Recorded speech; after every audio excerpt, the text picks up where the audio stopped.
Haleluya, puji Tuhan, salam sejahtera bagi kita semua Bapak Ibu keluarga besar GPDI El Shaddai Magelang.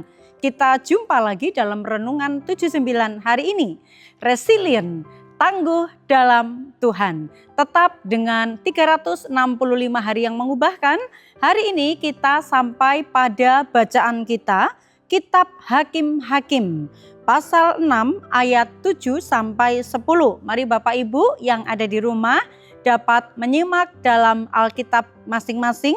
Kita bersama-sama belajar firman Tuhan. Hakim-Hakim 6 ayat 7 sampai 10. Demikian bunyi firman Tuhan. Ketika orang Israel berseru kepada Tuhan karena orang Midian itu, maka Tuhan mengutus seorang nabi kepada orang Israel yang berkata kepada mereka, "Beginilah firman Tuhan Allah Israel, Akulah yang menuntun kamu keluar dari Mesir dan yang membawa kamu keluar dari rumah perbudakan. Aku melepaskan kamu dari tangan orang Mesir dan dari tangan semua orang yang menindas kamu. Bahkan aku menghalau mereka dari depanmu dan negeri mereka aku berikan kepadamu. Dan aku telah berfirman kepadamu, Akulah Tuhan Allahmu, maka janganlah kamu menyembah Allah orang Amori yang negerinya kamu diami ini, tetapi kamu tidak mendengarkan firman-Ku itu." Puji Tuhan, saya memberikan tema dalam renungan hari ini yaitu respon iman. Observasinya tokoh-tokoh yang ada di dalam pembacaan kali ini, yaitu di situ ada tentang umat Israel, orang Midian, malaikat Tuhan, ada Gideon, juga ada Nabi Tuhan. Tempat kejadiannya itu adalah di Ofra, di bawah pohon tarbantin waktu siang hari. Peristiwanya adalah Gideon dijumpai malaikat Tuhan. Apa rencana Tuhan yang akan dikerjakan lewat hidup dari Gideon? Mari kita sama-sama menginterpretasi pembahasan kita kali ini. Umat Israel pada waktu itu sementara mengalami penindasan dari bangsa Midian. Dan penindasan yang dilakukan oleh bangsa Midian ini bukan tanpa sebab. Mengapa orang-orang Midian ini menindas Israel? Mengapa orang-orang Midian ini membuat bangsa Israel itu mengalami melarat, kemiskinan, dan kesusahan? Tentu saja penindasan bangsa Midian ini bukan tanpa sebab. Apa sebabnya? Sebabnya adalah karena umat Israel berlaku jahat di mata Tuhan. Itulah sebabnya Tuhan mengizinkan bangsa Midian ini menindas umat Israel. Itu tertulis di ayat 1 ya. Nah, namun kalau kita melihat umat Israel sekalipun mengalami penindasan sampai mengalami kemiskinan yang luar biasa, itu diperhatikan oleh Tuhan. Ketika umat Israel kembali berseru memohon pertolongan kepada Tuhan, maka Tuhan menyediakan telinganya mendengar seruan meminta pertolongan mereka. Tuhan tidak selamanya membiarkan umatnya itu menderita. Sehingga dalam pembahasan ini Tuhan merencanakan menolong Israel, yaitu dengan cara memilih seseorang untuk dapat memimpin bangsa Israel untuk melawan bangsa Midian. Siapa yang dipilih oleh Tuhan? Ya, yang dipilih oleh Tuhan di dalam pembacaan ini di ayat 11 sampai ayat yang ke-12, Tuhan memilih Gideon. Siapa Gideon ini? Gideon adalah seorang yang perkasa yang dipilih oleh Tuhan. Dia adalah anak dari Yoas dari suku Manasye. Waktu Tuhan memilih Gideon, tentu saja Tuhan sudah memperhatikan. Tuhan sudah melihat kira-kira Gideon itu punya kapasitas seperti apa, punya kemampuan seperti apa. Dan Tuhan juga saat memilih Gideon, tentu saja tidak akan sekedar memilih begitu saja. Tuhan tentu saja akan memperlengkapi. Tuhan akan memfasilitasi penyertaannya tentunya ya. Nah, kita lihat saat Tuhan Allah memilih Gideon, menerima panggilan untuk memimpin bangsa Israel, itu responnya seperti apa? Kita lihat yang pertama di ayat yang ke-13. Gideon itu mengeluh. Seperti apa keluhannya? Di ayat 13, jawab Gideon kepadanya, "Ah Tuanku, jika Tuhan menyertai kami, mengapa semuanya ini menimpa kami? Di manakah segala perbuatan-perbuatannya yang ajaib yang diceritakan oleh nenek moyang kami kepada kami ketika mereka berkata, bukankah Tuhan telah menuntun kita keluar dari Mesir? Tetapi sekarang Tuhan membuang kami dan menyerahkan kami ke dalam cengkraman orang Midian." Kita lihat di sini waktu Tuhan Allah itu menemui ya melalui seorang rupa malaikat Tuhan ya, di situ yang diungkapkan oleh Gideon adalah, "Ah Tuhan, apakah benar Engkau itu menyertai kami? Kalau memang Tuhan menyertai kami, kenapa ini bisa terjadi? Kenapa umat-umat Israel, umat-umatmu yang katanya Engkau bela itu disertai Tuhan? Dulu ceritanya nenek moyang kami membawa keluar dari bangsa Mesir. Tapi ternyata sekarang apa?" Ya, ini adalah keluhan daripada Gideon. Jadi mengeluh waktu Tuhan memanggil dan hendak memilih Gideon untuk menjadi pemimpin Israel supaya berperang melawan bangsa Midian ya. Yang pertama responnya adalah keluhan ya, mengeluh. Lalu yang kedua adalah banyak alasan. Itu di ayat yang ke-15. Alasannya Gideon apa? Ayat 15. Tetapi jawabnya kepadanya, "Ah Tuanku," ini yang kedua ya Bapak Ibu. "Ah Tuanku, dengan apakah akan kuselamatkan orang Israel? Ketahuilah, kaumku adalah yang paling kecil di antara suku Manasye, dan aku pun seorang yang paling muda di antara kaum keluargaku." Kenapa Gideon ini mengungkapkan ungkapannya itu seperti demikian ya? Kalau kita melihat di dalam ayat yang ke-15 ya, di ayat sebelumnya itu Tuhan berkata kan, salam pahlawan yang gagah berani. Tuhan itu memandang Gideon sebagai seorang pahlawan yang gagah berani, gagah perkasa. Tetapi ternyata waktu Tuhan memanggil dan menyatakan panggilannya kepada Gideon, jawabannya Gideon itu keluhan, alasan. Kemudian yang ketiga ayat 17, responnya Gideon apa?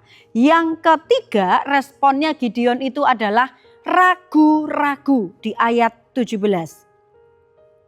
Maka jawabnya kepadanya, ini jawab Gideon kepada Allah ya, "Jika sekiranya aku mendapat kasih karunia di matamu, maka berikanlah kepadaku tanda bahwa Engkau sendirilah yang berfirman kepadaku." Permintaan tanda ini menunjukkan bahwa Gideon ragu-ragu. Benar ndak ini Tuhan yang nyuruh saya? Benar ndak ini malaikat ini utusan Tuhan? Benar ndak ini Tuhan sendiri yang ngomong dan kemudian nanti akan benar-benar menyertai aku? Keraguan-raguan. Bapak Ibu yang dikasih oleh Tuhan, apa yang dilakukan Gideon menjadi pelajaran bagi kita supaya kita jangan seperti dia. Waktu Tuhan mempercayakan sesuatu, waktu Tuhan menuntut sebuah pertanggungjawaban sesuatu kepada kita, respon kita itu apa? Apakah kita mengeluh? Apakah kita banyak alasan, jangan saya, lebih baik yang lain. Kenapa saya harus mengerjakan ini? Kenapa harus mengerjakan itu? Dan lain sebagainya. Lalu kemudian ragu-ragu, apa benar Tuhan mau saya melakukan ini? Apa benar Tuhan yang menyuruh saya? Jangan-jangan ini maunya pimpinan saya. Tuhan bisa pakai siapa saja untuk mempercayakan sesuatu untuk kita kerjakan Bapak Ibu ya. Jangan sampai dengan alasan mengeluh kemudian ragu-ragu, jangan-jangan ini bukan karena Tuhan, tapi ini maunya pimpinan saya aja, maunya majikan saya aja, maunya bos saya saja, nyuruh-nyuruh saya ya. Nah, kita belajar dari respon Gideon ini supaya kita tidak melakukan seperti yang Gideon lakukan. Seperti tema yang saya sampaikan tadi di atas, respon iman. Seharusnya seperti apa? Respon orang yang beriman ketika dipercayakan oleh Tuhan, ya. Kita lihat respon orang beriman seharusnya yang pertama yang saya catat, percaya Tuhan itu tidak berubah. Di ayat yang ke-13 tadi dinyatakan di sana yaitu pernyataan Gideon dikatakan, mana yang katanya Tuhan itu menyertai kami. Dulu nenek moyang kami bercerita bahwa Tuhan membawa umat-umat Israel itu keluar dari Mesir dengan tangan yang kuat menopang umat-umatnya. Mana? Ini pernyataan orang yang tidak beriman. Tetapi pernyataan orang yang beriman percaya bahwa Allah itu tidak berubah. Dulu Tuhan menolong nenek moyang saya. Sekarang saya juga percaya bahwa Tuhan sanggup menolong saya. Itu adalah respon orang yang beriman kepada Tuhan. Kalau dahulu Tuhan menolong, sekarang pun Tuhan juga pasti menolong saya. Iman itu menunjukkan siapa kita di hadapan Tuhan ataupun juga di hadapan manusia. Yang kedua yang saya catat, respon orang yang beriman itu adalah percaya Tuhan memberi kemampuan. Itu di ayat yang ke-14. Karena di ayat 14 begini. Lalu berpalinglah Tuhan kepadanya dan berfirman, pergilah dengan kekuatanmu ini dan selamatkanlah orang Israel dari cengkraman orang Midian. Bukankah aku mengutus engkau? Jadi percaya Tuhan memberi kemampuan itu adalah waktu Tuhan berkata kepada Gideon, pergi dengan kekuatanmu. Berarti apa? Tuhan tahu Gideon itu adalah orang yang kuat. Gideon itu adalah orang yang tangguh, mampu menjadi seorang pemimpin, mampu untuk membawa umat-umat Israel bergerak, menggerakkan mereka melawan orang-orang Midian. Tuhan tahu dan berkata, pergi dengan kekuatanmu ini. Dan Tuhan juga menjamin ya di poin yang berikutnya, yaitu percaya diri Tuhan beserta. Di ayat yang ke-15 dan ayat yang ke-16 itu Gideon itu minder. Aku ini adalah orang yang paling muda. Aku ini adalah orang yang dari suku Manase, suku yang paling kecil. Minder, tidak percaya diri. Padahal Tuhan itu sudah memuji loh. Gideon, kamu adalah pahlawan gagah berani, gagah perkasa. Pergi dengan kekuatanmu. Dan satu pesan lagi yang dikatakan Tuhan, aku menyertai engkau. Apa ini belum cukup? Apakah ini masih kurang? Dan itu membuktikan respon seseorang terkadang tidak seperti yang diharapkan, tidak seperti yang diekspektasikan ya. Nah, itu sebabnya kalau kita belajar tentang kisah dari Gideon ini, betapa dia ini memakai lidahnya dengan mengungkapkan alasan-alasan, dengan keraguan-keraguannya, dan juga apa yang dikatakan keluhan-keluhannya. Seolah-olah dia tidak siap. Tetapi kita belajar, respon orang yang beriman itu adalah percaya Tuhan tidak berubah. Percaya Tuhan yang memberi kemampuan kalau memang Tuhan yang memberikan kepercayaan. Percaya diri bahwa Tuhan itu beserta. Kalau Tuhan beserta, meskipun mungkin kemampuannya kecil, meskipun saya orang biasa-biasa saja, tapi kalau Tuhan beserta, Dia itu memperlengkapi dengan kuasanya. Dia memperlengkapi kita dengan keajaibannya. Puji Tuhan. Kita mengamenkan buat firman Tuhan ini Bapak Ibu. Aplikasinya bagi kita adalah berjalan saja menuruti perintah Tuhan. Karena kalau Tuhan menyuruh kita, Tuhan memberikan tanggung jawab kepada kita, lakukan saja, kerjakan saja. Dia yang akan memperlengkapi kita. Percaya bahwa Tuhan itu tidak meninggalkan kita. Dia akan terus menyertai kita. Karena firman Tuhan berkata seperti Yesus sendiri berkata, aku menyertai engkau sampai pada kesudahan zaman. Zaman ini belum berakhir Bapak Ibu.